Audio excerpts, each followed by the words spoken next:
তেতিয়া আৰু একবাৰ সুধিছিলোঁ কি মোগল সেনাপতি নেকি?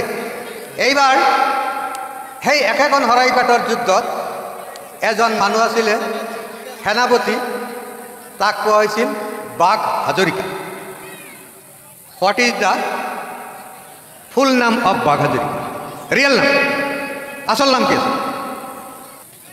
টাইম হ'ব, টাইম হ'ব। লাচিত ভাই ফুকন। বাঘ হাজৰিকা কোশ্চিনটো আকৌ কওকচোন। উঠাই দে উঠাই দে উঠাই দে ফটাফট। কোশ্চিন বাঘ হাজৰিকাৰ ফুল নাম কি? আসল নাম কি? বাঘ হাজৰিকা was the nickname, উপনাম আছিলে। হা, but is the real name of বাঘ Hazarika? L I B C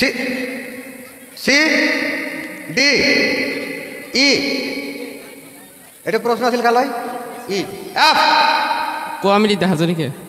হা, কোৱামিলিতা হাজৰিকা।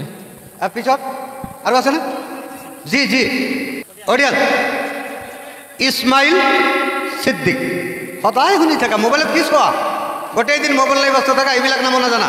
যাক লৈ সদায় বিতৰ্ক না, ইছমাইল সিদ্দিক নামৰ বোলে কোনো মানুহেই নাছিল এতিয়া হিমন্ত বিশ্ব শৰ্মাৰ মতে।